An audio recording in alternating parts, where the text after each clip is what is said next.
Hey guys, in the last episode of Linepro Tips, we talked about the punch as a whole, and we talked about how we're going to help you make it more sudden, more powerful, to have more balance, and to have more leverage through your hands on the pass protection strike. Today, we're going to focus on the punch being very sudden. We're going to talk about why it needs to be sudden, how you can make it more sudden, and how it's going to help you become a better pass protector overall. I appreciate you joining us, and I hope you enjoy today's episode of Linepro Tips.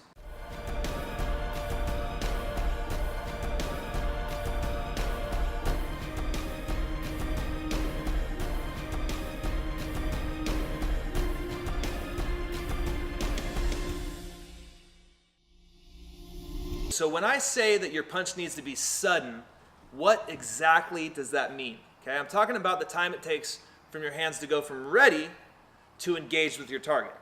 If there is a hitch, or it takes a long time for your hands to get placed on the target with power, then that is going to be the time that your target has to see the hands coming and knock them down. All right, I will repeat, good defensive players, especially at the higher levels you play, are very good with their hands. And if your punch takes a long time to get to the target, then they're going to be able to see it coming and knock your hands down with a chop, with a rip, with a slap, with anything. A lot of times I'll make this comparison when I'm coaching a camp, is I'll talk about the way that a snake bites, okay? If you've ever seen a slow motion video of a snake biting its prey, the snake, in order to survive, in order to eat, it starts already loaded up, okay? You'll never see a snake start this way and then coil back and then try to bite. All right, if it did, the person or the animal that it's trying to bite would simply just get out of the way.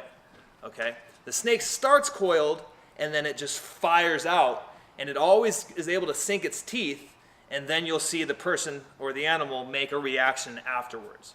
So as an exercise for the campers, I will line one of them up and I will have him hold his hands like this, okay? And I'm just gonna stand about a foot away from him with my hand, and I am going to load my hand and try to touch his chest. And I'm challenging him to try to knock my hand down before I can hit him in the chest. So here I'll coil and fire, and he'll knock my hand down, no problem, because he's able to see it coming. Then I'll switch and stop coiling, I'll just fire my hand right at him. And time after time again, I'm always able to get him in the chest before he swipes my hand. All right? And what this shows is, just like with the snake, just like I'm talking about with the suddenness of the punch, I have to be able to fire and strike at a faster rate than someone's able to see it coming at him and then knock those hands down. So how do I get better? How do I make my punch more sudden? Okay, just like with anything, we have to drill it.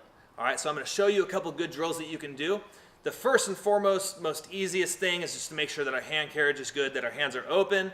If they can't see your palm, then your palm can't see them. If you're here, if our hands are together, facing me, anything where they're closed or not facing the target, then I'm not going to be able to punch with that suddenness. I'm going to have to open and then punch. All right, not as good.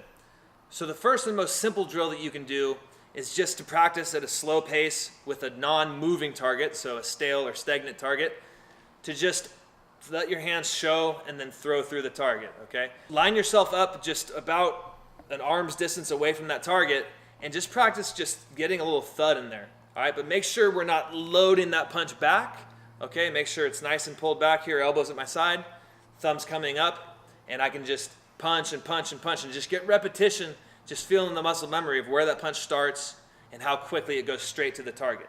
As you begin to get more advanced, now we can have a moving target, okay? I like to take these big pop-ups and have them entering my punch zone, you could call it, over and over and over. And it's just forcing me to see this target entering my punch area and me reacting by throwing my hands quickly, all right? So you can start slow and have the bag just come forward and back at you just using gravity itself. And then as you get more advanced, you can have a partner push that bag back into your punch zone faster and faster. And then they can even start faking you out and holding it back and forcing you to really work on your balance while you punch with super suddenness. One note I will give you is I see a lot of guys have no problem snapping their hands up and then punching very suddenly on their first punch. But this drill, as you speed it up, will help you to punch suddenly on your punches that are after your first punch. The problem is a lot of guys throw their hands, and then once they make that contact and the pressure comes off and they want to reload their hands, they drop their hands first and then pick them back up to a carriage position, okay?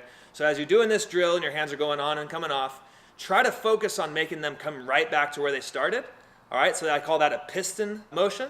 All right, so a piston motion is when my hands go from beginning to punch right back to beginning, and a wheel or circular motion is when I punch, drop, then pick them up, punch, drop them, pick it up, all right?